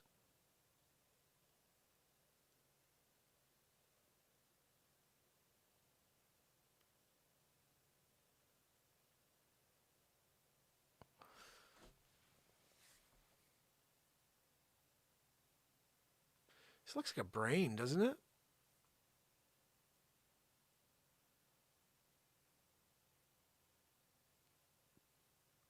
Like, here's the crazy thing. Whatever that is in the center. What is that in the center? There's one massive center. Like, massive sun at the center. Is that what we guys, is that what we're dealing with? And there's a lot of other suns, but there's a massive one in the center. Is that what we're working with here? That's what it looks like to me. If the cosmos is this. Now, what I've heard, and I'm hoping to get this guy on that I saw on TikTok. He's really great, and he speaks about a lot of interesting things that I really dig on. And he was a Mason, and he broke out, and he's not doing that anymore. And so some of the stories are interesting. I want to bring him on because I heard a theory. My brother Tad, how are you, my friend? I had a theory that came through. I want to say Bex, Dave, my brother, Kathleen, Rose, S. Coop, Tad, and Trish, and then over here on the top. Uh-oh. What the hell is that? Yeah, I don't know what that was. Missy and the Shanabaro. I think I had to say that right.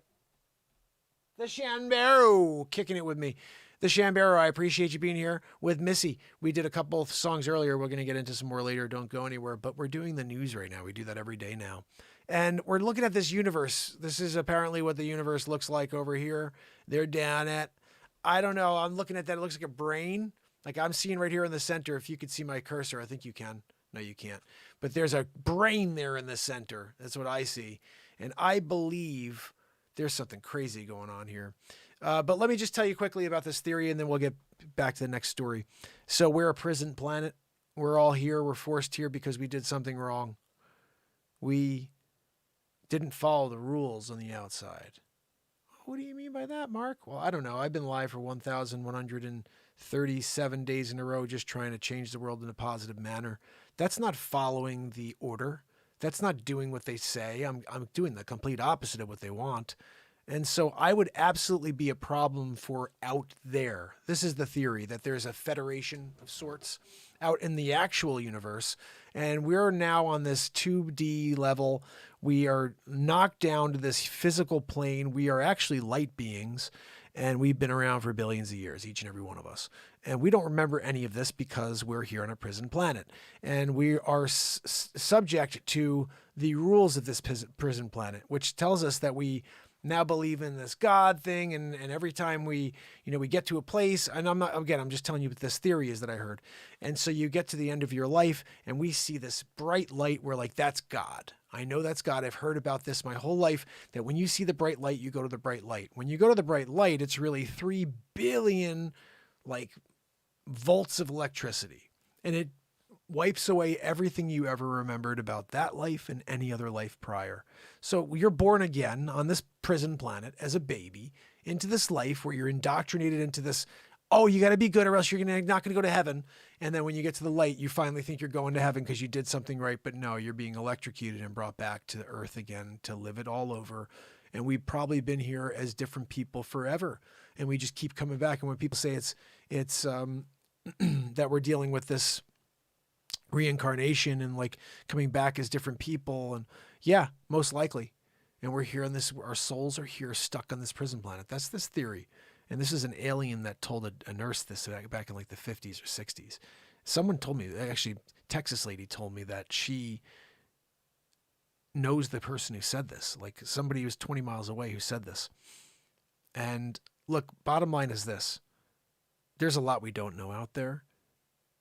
If I was to search my soul, that to me sounds a little bit more realistic than that there is some one person who was born here that was like us, but he was God. Everybody else is not.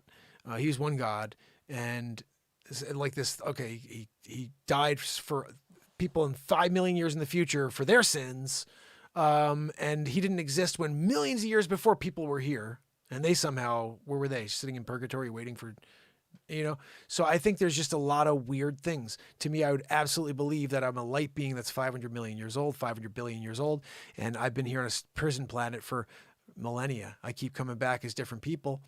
I'd believe that. That seems a little bit more realistic to me. It's crazy, isn't it? It's totally crazy, but I totally believe it. I can't explain why. I haven't read any philosophy, but I speak, the stuff that comes out of the show is about, it's very much what you would read in a book. Because I'm writing our own book. That's what we try to do. I think you have to try to write your own book, whatever that means. And here's a great example. Everybody has a focus in their life. Write your book for that thing. Write your book for that thing. It may be whittling little bird houses. It could be inventing a new instrument or something. But you have to, whatever it is, write a book of your own. Not literally. But you have to do you. You've got to find a way to discover the greatness of you and then just let it come to the surface. And do not extinguish it once you've found it. You need to continue to put life into it. Only then are you going to discover the real reason you're here on this planet. I think it's to leave it in a better place than it was when you found it. That's what this entire existence is about. I think we get little short-term pleasures by sticking knives at people, doing things, in order to try to get a rise out of someone, because you get this weird negative, weird positive energy. It's a weird thing. You can't explain it, but when you get it over on someone, you get this rush, but it also makes you feel like complete crap after. There's a period of time where it's like, and then you feel like crap. That's a reality. I know it because I've been there before I started a positivity platform. And it just feels so much better when you connect with people and you're lifting each other up. Not a better experience in this life. And it reminds me very much of this thing I did when I was like 16 years old called Young Life. It was very much religious at the time, but it was singing songs, it was laughing, it was comedy skits, and then a priest would come and say like a message at the end. But the vibe was always about lifting people up. I think that's a very powerful thing that we just don't have anymore. That's why this show exists, is to try to bring it back. It's got to bring back in fashion. More people start doing it, that'll be a good thing. Trust me. So is this just bad timing? Luc Montagnier, Nobel-winning virologist who co-discovered HIV, dies at 89. He's been all over the news. They censored the freaking hell out of him for saying that everything happened because of different strains or different types. You had Moderna, you got Pfizer, all these different companies created different strains. And he was totally, he's the guy one of the guys who discovered HIV. He's a Nobel Peace winning virologist. You can't just censor people like that. You have to have a conversation with them, but they censored him. He just died. Don't know, maybe he had the cove or something, or maybe he just is 89 and he died. But he's been an advocate about people looking at things a little bit closer. And they stripped him of his dignity, I would say, and all of his professional accolades for saying something against an agenda. That's the real problem I have here. Is it's not like that anything is considered misinfo or anything, because there's no consensus. There is no consensus. So for them to say that one thing is true and it's only the way they see it that's true, and that's science, it's most likely not. In fact, it's absolutely not science. Science is everybody having a conversation, and then you determine what's right. You don't just take one point of view and say, well, this is what they're saying, and that's what you have to believe. But when that starts to happen, you have to start to question yourself. You got to start getting some bullets and make sure you're ready, because something's going down. Anyway, that's not me. I'm just saying, be ready. Because you don't know. We just don't know what's going on in the world today. And people be crazy. Salesforce leases resorts so WFH employees can actually meet Joanne. They're going to do a little nookie in the cabin. Cabin in the woods. Yep. Yeah, apparently Simon's going to be there doing double deckers on people's, in their cabins. Simon, he's such a bad guy. I wonder if Porcelain, if he ever lets him know how disappointed he is in him as a friend for continuing to drop the double decker. The Diplomat. Remember that hit was out on Simon for a while, but then Simon made good. He went over and he paid for a full cleaning. He said, look, I'm sorry. I didn't know that you'd have a problem with a double decker in your top shelfer. I thought you'd be cool with it. I beat you in Baccarat. I did that. Don't forget it. And then I had a headache. And then I dropped a double decker. Top shelf in it. Esme. How's Esme doing? Did she do okay with, I'm sorry, I had soup that day. Did not help. Yeah. No, I'm sure she had a little bit of a difficult time. Look, you can't blame me for that. I'm there. I did a Baccarat. And then all of a sudden, you're like,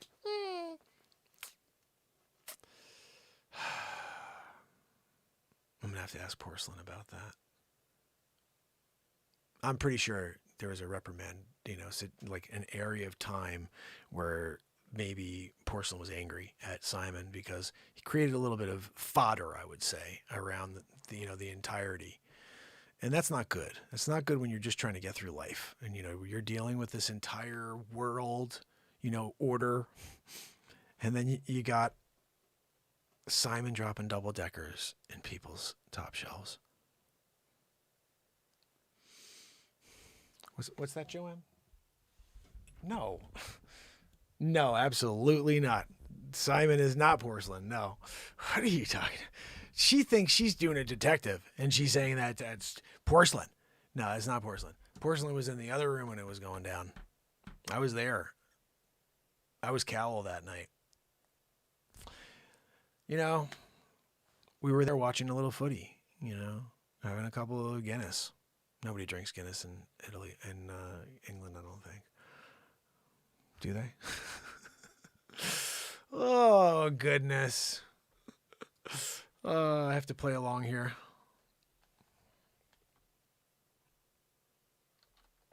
I had to just throw something in there before it gets too crazy in the chat. So that's what typically somebody would be in there and see that, but I'm not sure anybody understands how silly these animals can get over here. But that's what's fun about this program, guys. It's the moment taking place. Salesforce is doing it, Joanne. No, you can't get a room. First of all, I don't think they have a room big enough for your humongo cardi. I'm just saying. Yoga, hiking, outdoor campfires, communal dining, and other amenities await any new hires and other employees at Salesforce. The Silicon cloud-based software giant had signed a multi-year lease to book a 140-room, 75-acre resort in, where does that say? Scotts Valley, Joanne! It's just 70 miles north, guys.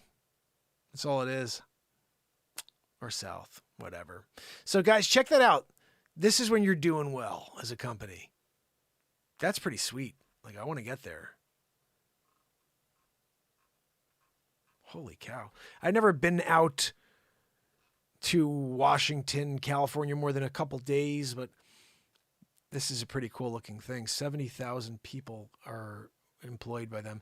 So, bottom line, they got their own resort. Good for the employees of Salesforce. Joanne, can you do me a favor and see if they're hiring? Yeah. Maybe I can get a gig, you know, Salesforce in it. I'm there picking up the phone. I don't have a freaking phone to make a phone call with. Joanne, you know, you're down here. You don't have a phone for me? God almighty. No, I gotta use a freaking harmonica as a phone? Are you kidding me? This is what I'm doing as a phone these days? We're going old school phone. Can't believe I don't have a phone. This is what I've been using lately because my phone's been under in TikTok. Yeah, no, that's fine. Put them through. Yeah. Hi, is this Salesforce? Oh. Yes. Oh, no. Who am I speaking with? Oh. Hi, Rebecca. How are you? Oh, good. Now, this is Mark Pires with the Renaissance Man Show. Look, Rebecca.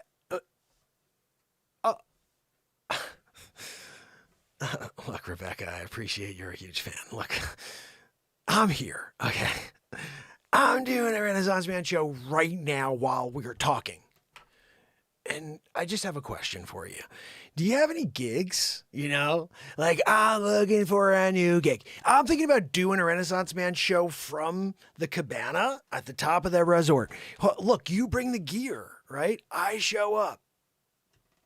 Before you know it, you know, we have a campfire situation. Everybody gathers around, and I'm singing Kumbaya, right?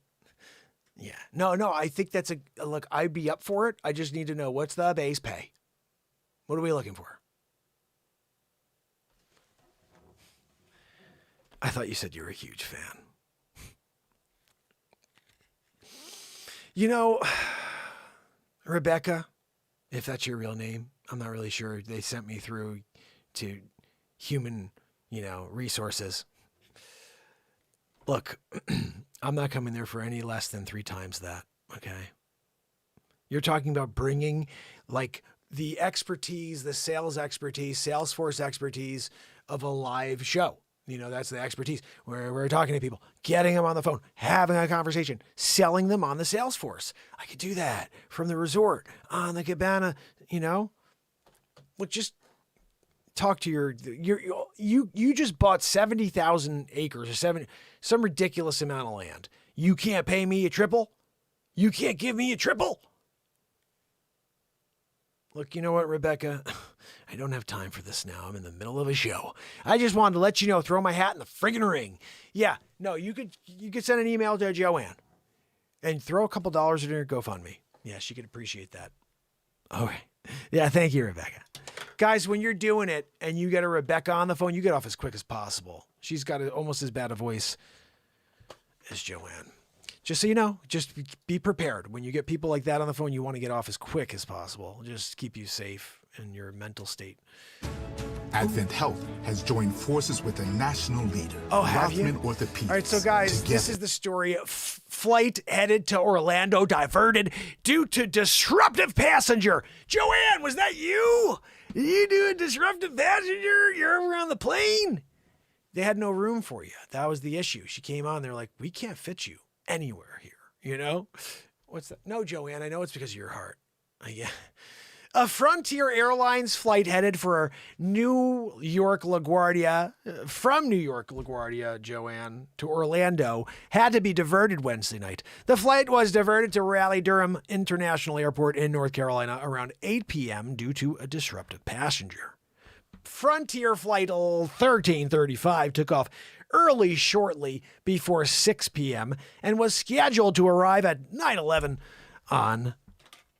in Orlando. However, it diverted to RDU at approximately 8:15 p.m. with RDU law enforcement, fire rescue, and Wake County EMS reporting and responding, the airport said. A video posted to social media appears to show... Join us in celebrating our freedom and the new Sky All right, dude. I actually want to watch that. Hold on. Hawk swing ride with 2 ways to fly at Fun Spot Orlando. Woo! We practice safe, clean fun on our coasters, go-karts, and rides. That's what I'm saying. Fun Spot America. Fun Spot America. Hold on. I got to see. What is he doing here at the end? He's going to do one of these, I think. Watch. Ready? Huge. Dude, you can't do that without going at the end. You got to go and give it one of those and drop it off.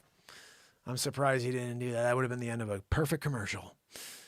The flight was diverted to Raleigh, whatever. Guys, who gives a crap? These people got in a fight on the airplane, and then brace yourself. Grocery prices are about to go through the friggin' roof, Joanne. That's a problem for you because you eat for 3 people currently. Anyway, guys, those are our stories for the day. Want to make sure you know what we've been doing here lately on the show is dropping little shorts. To me, that's kind of the new vibe here. And these are the types of shorts you'll see if you go, anytime you see one, they're 35 seconds, 45 seconds, whatever. And let me pop one on this. We can look at it, watch it together real quick. I think these are silly. This is the news from last week. Now you can have an expert do your taxes Oh, for thank you. God now. 100% free. Simple tax returns only. I confirmed that Siri hit Man and Jerry at about 8 p.m. local time, meteorologist Lavendraini Ratavaharazzo. I freaking nailed that, by the way. Lavendraini Ratavaharazzo told AFB News Agency, but gave no further details. They had a hard enough time writing all of that. Literally, guys, that is a page worth. Lavendraini Ratavaharazzo. Guys, that's a freaking song. Hold on a minute. Where's my guitar? Lavendraini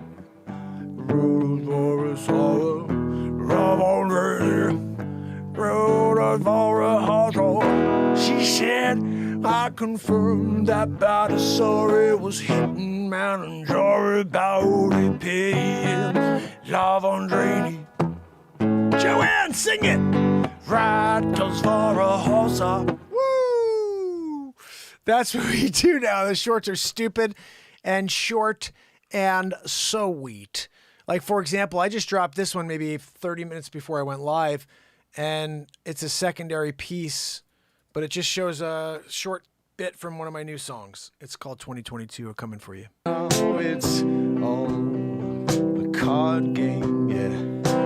Couple guys above, they're playing with our souls. There's a pot, yeah. Who's gonna win the lot? I don't know if I can hang it anymore, 'cause people ain't using their minds, no. They're listening to all the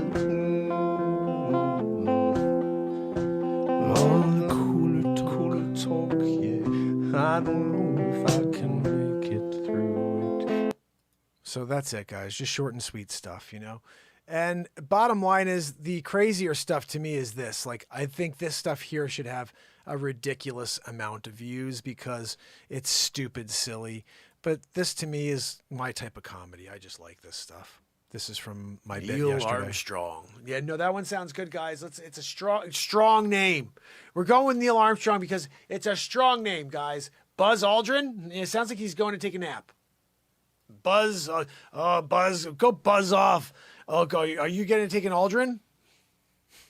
He's number 2. He's a number 2 guy. No, we're going with a super strong name. Do we have any strong names? Anything that's a really strong name on staff? No, that crap guy? That guy eats Fritos and farts all the time? Come on. You going to put him on the capsule with Aldrin and everybody else? No, you're right. It is a very strong name, Neil Armstrong. You know what? Let's do it. They can deal with the Frito farts. You know what? I really, that's probably one of the funniest bits. This whole moon thing I did the other day was so silly about Neil Armstrong being second on the moon.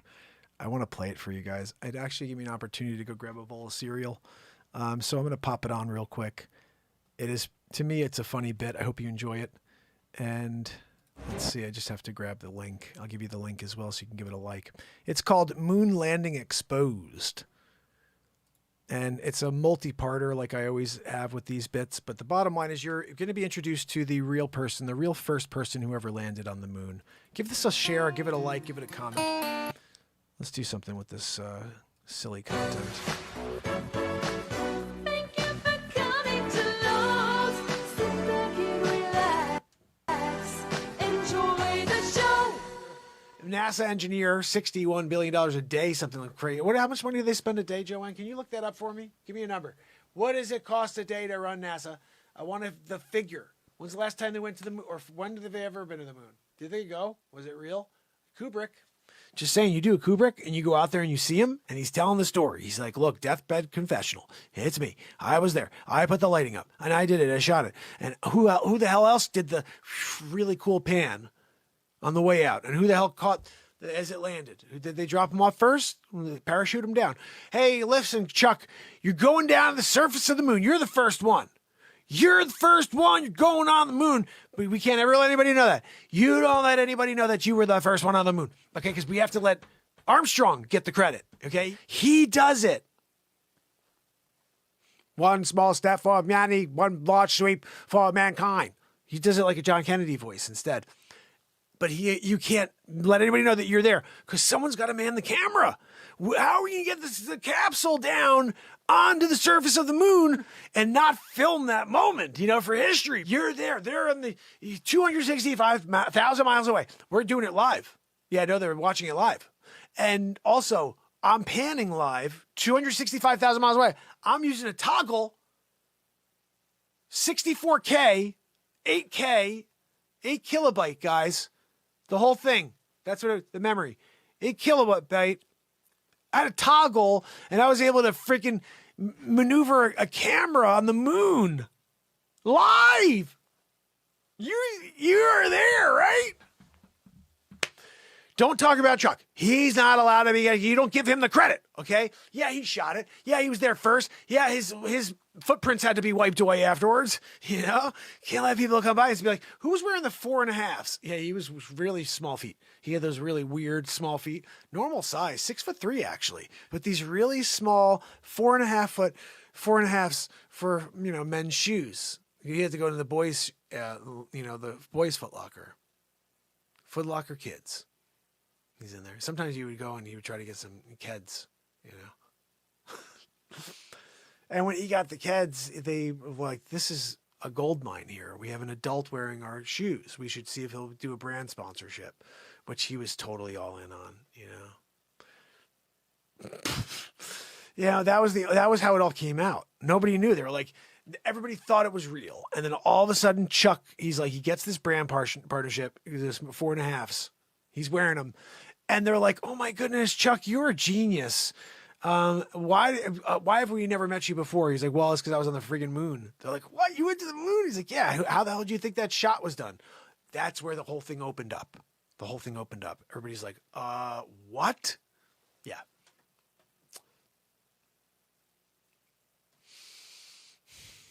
Sometimes you just get the insight. You just know what's happening. You know what to do. You just pull the trigger. You shoot the shot. You get Chuck in there with his size 4.5s. You know, get it done, Chuck. Take the picture. We're gonna wipe away your 4.5s afterwards.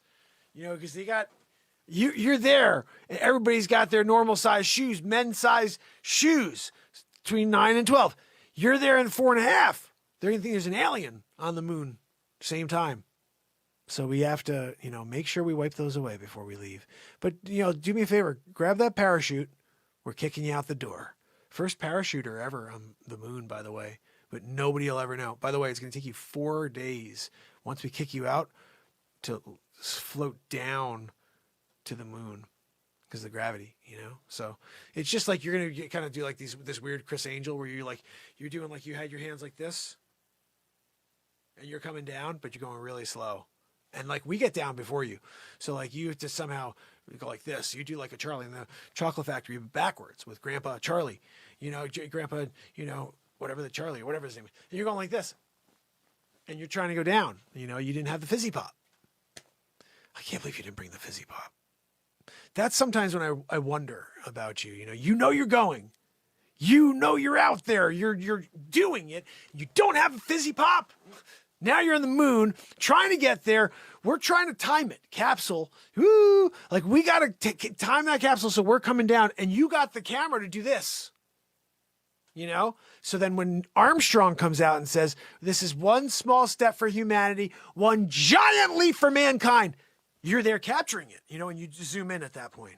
I want you to get a zoom in on Armstrong when he gets that coming off the ladder, sound staging it.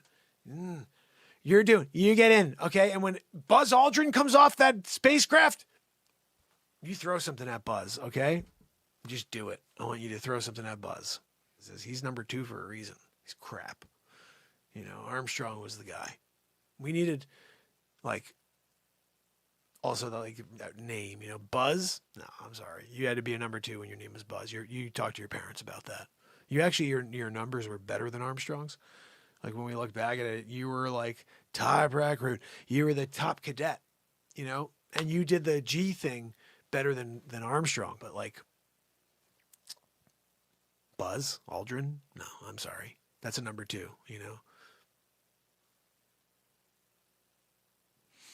Neil Armstrong. Yeah, no, that one sounds good, guys. It's a strong name. We're going with Neil Armstrong because it's a strong name, guys. Buzz Aldrin, it sounds like he's going to take a nap. Buzz, Buzz, go Buzz off. Oh, go. Are you going to take an Aldrin? He's number 2. He's a number 2 guy. No, we're going with a super strong name. Do we have any strong names? Anything that's a really strong name on staff? No, that crap guy? That guy eats Fritos and farts all the time? Come on. You going to put him on the capsule? With Aldrin and everybody else? No, you're right. It is a very strong name, Neil Armstrong. You know what? Let's do it. They can deal with the Frito farts.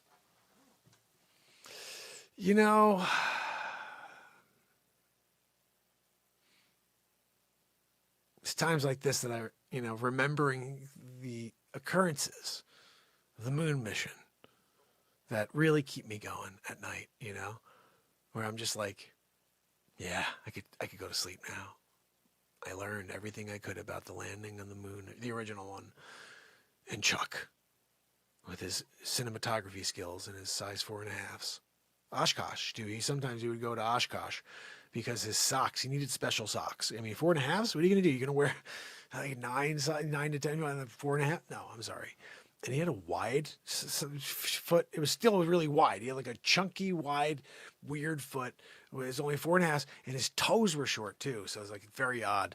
But look, he still made it work. He just couldn't tap dance very well.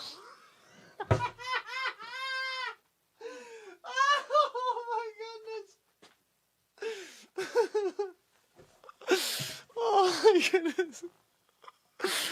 Oh, he couldn't tap dance. Oh my goodness. Can't keep it together. Joanne.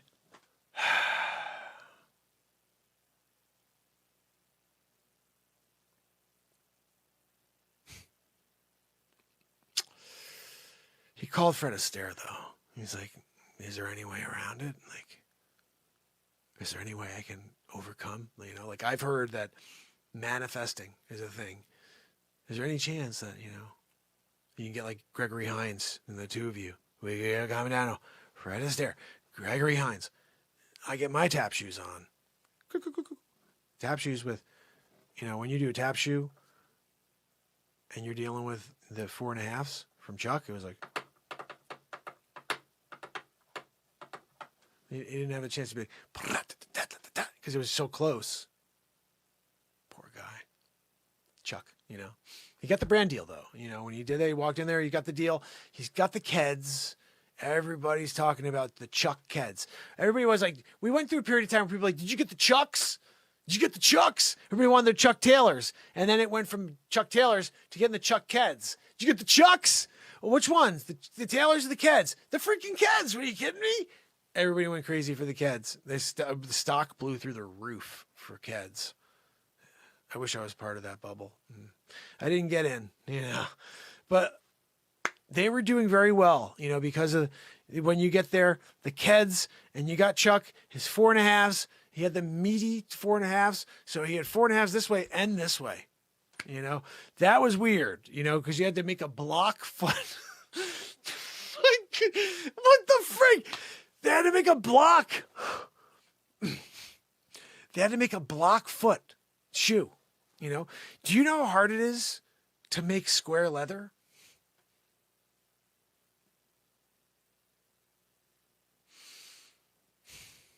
Especially with the part that comes down on an angle, you know, at the front, so the toes don't totally go, like, you don't want the toes to have that much breathing room, you know, so it's like a straight up box. So you got it, you're still doing it, but the back is straight, and then the front you're going, it's like you're walking around like Eddie Munster, and you're trying to figure out if you can use that as a skill, you know. Can I use my box feet, you know, for something? You know, sliding through like an air duct or something to get into the bank, you know, or kicking through a wall and making it a perfect square. Or perhaps you can get a gig where when it's warm enough, you just kick your foot into the ground really, really hard, and it's like a perfect 4x4 hole for you to put a post for fencing. And you could be like the fencing master. People will be like, oh, I had to pay $8,000 for my fence. And you're like, I'll do it for $6,000. And you're like, how could you do it for so cheap? And you're like, whack, and you show them, and they're like, hired. Anybody who's going to show me how they do it in the moment, then they're there, and they're actually like, hey, this is me performing for you as a freebie. Hole in the ground, post. He put a post too. That was crazy. This guy brought the actual post. He goes, and he went like this after, like he was freaking Marky Mark and the Funky Bunch. And the guy's like, oh my goodness, post in the ground, post in the ground. Look at all the fools at the post in the ground. And he hired him on the spot. Yeah, he got the gig because he had the weird freaking like fleshy 4x4 shoe. You know, he had a specially made one when he got that gig where he was the guy doing the fencing, where they made one out of steel like he was a horse. Instead of branding it in so it stuck forever, he was able to tie it on. And when he had that steel, you know, and they'd actually, you know, this was just when he got really, really skilled and he was able to walk on them, they would actually sharpen them. So it was an easier push into the ground, you know, and he would build that hole to get really quick. And I'll tell you what, that $6,000... profit, you know, because he's there.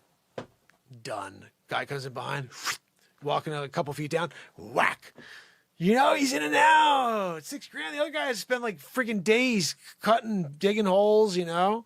But Chuck was not only an amazingly skilled cinematographer when it came to the moon landing and being the first to land on the moon. And then like they parachuted him down. Remember, he did like, it was so slow. He needed to do Grandpa Charlie. And he's doing like this, trying to, because he forgot his fizzy pop. That's on him, you know. But he finally gets down there. He beats us just in time so we could come down. Capsule situation up there. And he's zooming in, right? He zooms in. Wait a second. I'm going to go up and watch the capsule. And then we're doing this. That's why they put him there, because they realize there's no way we can actually do that from, Cape Canaveral. We're going to have to do that. We're going to have to drop you off first, Chuck. Don't say a freaking word. Remember, anybody who speaks doesn't ever speak again. You know what I mean? I am not going to say what I mean when I say that, but you know what I mean. If you talk, you sleep with the fish. You sleep with the fishes. If you don't know it, now you know it, Chuck. That's why Chuck kept his mouth shut for a very long time until he got that sponsorship brand deal. Keds, that was a huge turning point. Huge turning point for Chuck's career. And all of a sudden, when he's Keds sponsoring it, and they're like, oh, tell us more, Chuck. They want to see it. They're trying to figure out his meaty, fleshy foot. And they're like, oh, tell us more, Chuck. And he's like, wow, did you know I was the first to leave horse footprint posts on the moon? And I created like a hitching post on the moon. Because when I was there, I got there first. You guys want to hear a good story. They dropped me down. I'm there. I'm holding on because I had to get in that specific area, that target area. They're like, look, Chuck, you need to land there because that's where we want the capsule to come down. I get down there doing it. Grandpa Charlie, I'm getting down. I finally get to the surface of the moon. Because I'm seeing them come down the capsule, I'm like, these guys are moving too much. Like, I don't know why because it's like this is a crap capsule. This thing is crap. And I'm like, I think I need to figure out a way to build like, almost like a hole for each of the feet on this stupid lunar module as it lands on the surface of the Earth. So instead of it being like topsy-turvy, it falls right into these perfectly sized 4x4 holes. Oh, it looks like a 3-packer. Bang, biggity boo. 1, 2, 3, 4, 5. Bang, biggity boo. And he's pushing through that gravity. 1, 2, 3, 4, 5. Bang, biggity boo. Lunar capsule. Neil Armstrong comes out. First step for man. Soundstage in it. Look, sometimes you get the answers and they're right in front of you. Sometimes you decide to look at things and say, sure, that makes sense. And sometimes you see an astronaut literally taking like cardboard from space and opening and closing it like that's the hatch and it worked. And then you say to yourself, are people really stupid? And then I'd say to you, abso-freaking-lutely. And me, I was too until I saw everything. But Armstrong, first on the moon, biggest lie of them all. Like if it happened, it was Chuck who was on the moon first. Just letting you know. Oh, what a bit. What a bit. I'll tell you what. I do love our comedy bits. They're so silly. Of course, the newscast from Ukraine is hilarious too. You should watch that if you get a chance. But just for perspective here, I'm going to play you one more thing here just so you see what you need to start paying attention to during the day, because I'm dropping a lot of stuff during the day. Where's the one that really gets me? Oh, this one was a good one. Right here. This is a piece of content. You may have already seen this. This is a Stuck on Mars piece. The movie's coming out probably this month. That's probably the one we're putting out next, is Stuck on Mars. I do have to film one more scene over because we did it once and it didn't work out as expected. So hold on. I just have to make this smaller so TikTok can see. Seconds away from check this out. Seconds away from liftoff. I cannot wait to see this. Should I be here? I don't think I should be this close. Shouldn't I get away? Look, I'm gonna book it. I'm gonna book it on the countdown. We're gonna do 10, 9, and I'm gonna run out of here. And I think I'll be okay. I don't know. We're gonna check it out in a second. It's 15. Look, I'm getting a little nervous. Where's my producer? What am I doing here? I shouldn't be. Not 8, 7, 6, 5, 4, 3, 2, 1. Lift off! Yeah! Oh my goodness! Oh my God!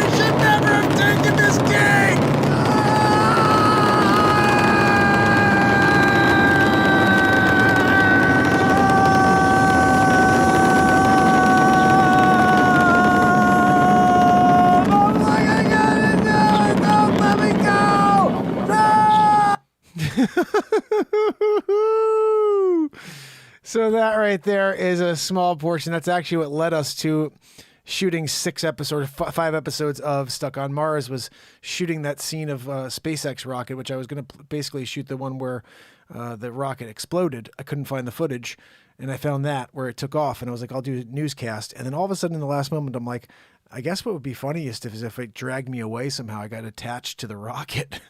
And so all of a sudden the next episode, we're watching the scene, and I said, well, where does he go? Where does reporter Mark Pires go if he's getting taken away by a rocket? He must go to Mars. What do you know? We're live on Mars at that point. This was, I guess, April of last year.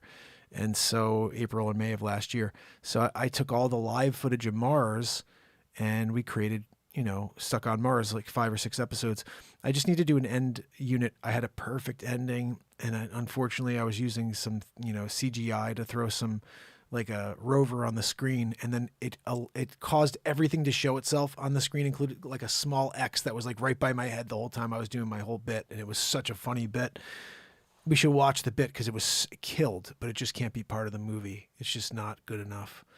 The bit was good, but the video, because that thing's on the freaking screen. I was like, I wish I knew somebody who was good enough to wipe away, do like a clone stamp on that one area. So even every time I walk through, it's just kind of like mirrors or something.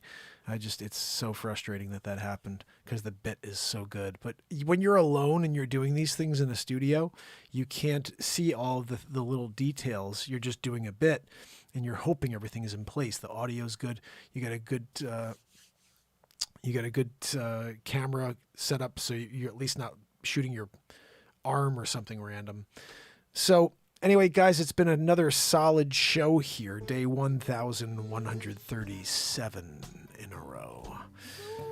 And tomorrow, of course, we do it all over again. I think you know that. Guys, if you haven't followed me on TikTok yet, please go do that because I'm going live on TikTok later on. I think to do what I did last night, which is to put a message out of love on the screen and see if anybody is open to sharing some positivity with me. I'm sick of seeing only negativity on this platform. So what I'll do is share love like we do on this show every day. And I'm going to disregard all of the hate and negativity that I see on a daily basis on TikTok. That link right there, though, I just gave you guys is for my Telegram. Make sure you follow that because we connect all day long. You'll see there's messages where people are sending me messages. I'm sending messages back. I'm putting up every time there's a short, I put it up there. Every time there's a piece of content that goes live, I put it up there, say, hey, we're live. So if you want to be notified, somebody will notify you whenever there's something going on with this show if you join the Telegram. And TikTok. I wonder if there's a way. I think there's a way I can find my TikTok. Hold on. I actually have the app, I believe, on my desktop. Let me just see. And I should be logged in already. Yeah. Hey, I am an unemployed. Okay, let's see. This is my profile here. I'm going to share my link. Here's the link. You know what? I actually want to do something real quick if we can. I'm going to take that same link. And I want to show you guys something. I want to show you my TikTok page. I'm going to show you the page real quick and see if this opens up. Okay, so look. This is my page right here. I have 2,154 followers, okay? I have been dropping content here for a very long time. Nothing's ever gone viral. Just for perspective of the stuff we drop here, it's all the stuff we drop here. So the songs I just showed you, the Buzz Aldrin bit, Freedom, look, you have 13, 58, 94, 257, 235, 425, 257. 425 is a high number, and that was the Neil Armstrong bit, being the second on the moon with Chuck. All these other ones, look at this. 200s. I put a bit out, my daughter saying that funny thing, 200. 330s, pretty high for what I get. This one was here. This isn't even my content. I thought this would get a couple 100,000 views because this guy, he farts. He takes the microphone from this lady and farts. It's hilarious. I can't stop. I cry every time I watch it. Here's me doing Blizzard stuff, which was hilarious. 240 views. So I notice other people with less or same amounts of followings will put up something and get thousands of views on TikTok. But I never get any views. Like, this is my views. So my theory is, and it's not a theory anymore. Yesterday I posted and I posted and I posted. And each time I posted, I noticed that every video is under review. And so I realized there is obviously something going on here.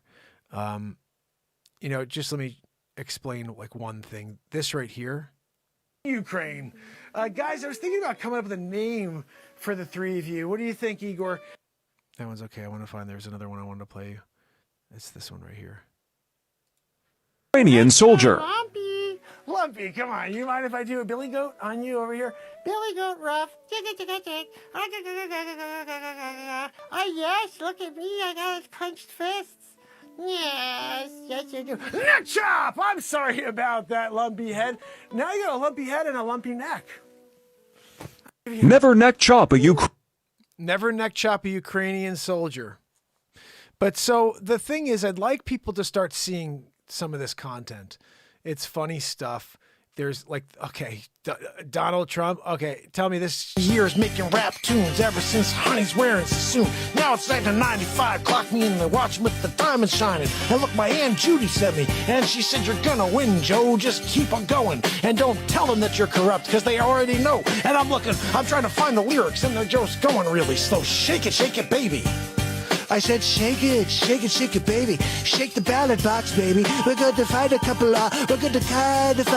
votes for the Trumper. We're trying to find 50 billion more for the Biden, because he only had about 20 million votes. That's right, 55 million fake votes, because people never vote for a sleepover. Nobody likes sleepovers. Who want to freaking sleepover anymore? I've been in the game for 10 years making rap. Nobody wants a sleep sofa anymore, but that deserves a lot of views. You know, you're doing California Love as Trump. So we need to get these pieces of content on TikTok to people. And I don't know, I erased the app yesterday, and then I uploaded it again today.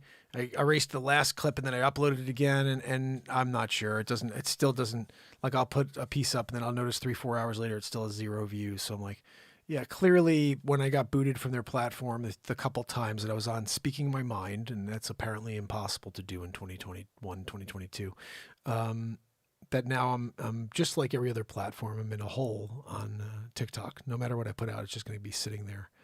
So if you guys can join me on TikTok, at least follow that link, give it a like, follow me there. And when I post stuff, give it a like, give it a comment, and give it a share. Perhaps we can bust out of the TikTok jail we're in as well. And there's all kinds of stuff like that, MJ. Like, it's just nonstop little shorts on TikTok that I've been putting out for a very long time. And none of them get any sort of coverage. And again, if it was bad, I would understand it. But it's like they don't even give it to enough people to see if it's bad. They've never given it to enough people to even determine if it's bad. It's always 200 people. I think it's the same 200 people every time. It seems like they'd send it to every TikTok person. Like, you know what they probably do when someone's shadow banned or under review, they probably allow you to have 250 to 275 views for every video, but it's 250 to 275 people that work for TikTok that are seeing your video and look, oh, here's another person who thinks their content's going to be seen. Here's another person that's violating our guidelines. And here's another person who's never going to have anything seen by the actual people of this world. 275 people every single video. It's the same amount, like always, except a couple get through. But it's weird. That's a weird thing. There's nothing that's bad where you're like, yeah, this deserves 2 views. But they always get 2 views. So again, I'm not saying that it's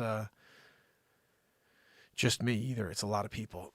So in general, fam and friends, we will get through it all. I'm not worried about it. We're going to keep showing up together and building some positivity here, and the world will find us eventually. Oh, little tickle, like I said. Hope it's nothing. So, fam and friends, remember, tomorrow we do it all over again. Let me just grab the screen. Come on. Anna Beck's Crest. Oh, man. Let me put something on. I think it's something in.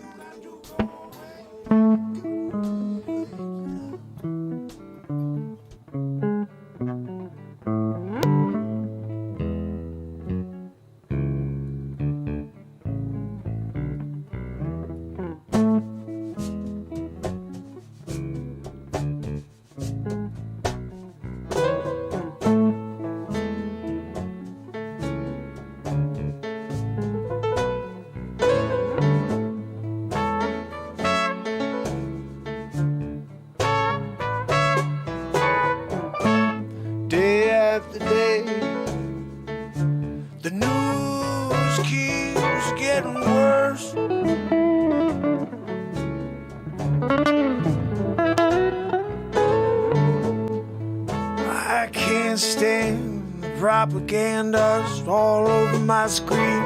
I tune in, I open up anything from Facebook, TikTok, Instagram, you pick. Yeah, it's all the same thing. Yeah, they're plastering the images, trying to get the fear to take me out of my game. No, you can't get to me. It's basically exactly what we're talking about all episode here. You see, we're living in a higher vibration here. You see, you can't penetrate the light we're building here. No, we're going to keep on growing, going to keep on showing the negative world the way to the light.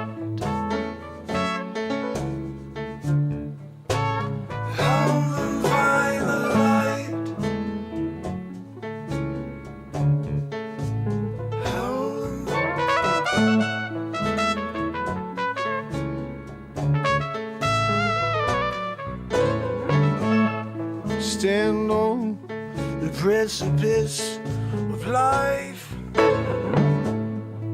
waiting for the knife to come down and cut you start running away from all the darkness that's sending your way.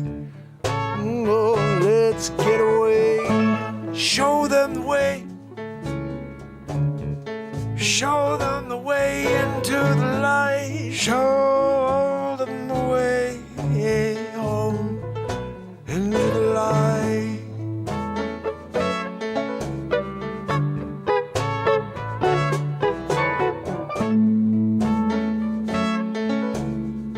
We'll find a way into the light. Find a way into the light. Oh, find a way to the light.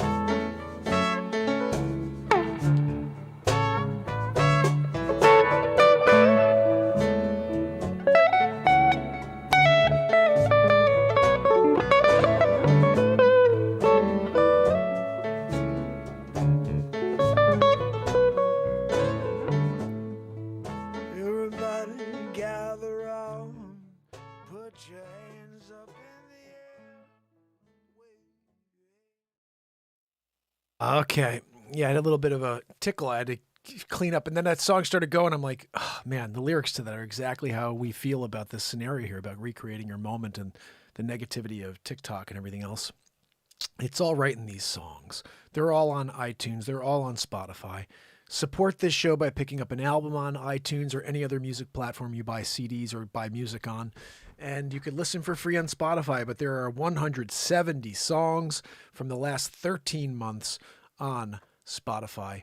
I'm just going to check real quick and see if it's live yet, if this Convoy song is live yet. It doesn't look like it's live yet. Interesting.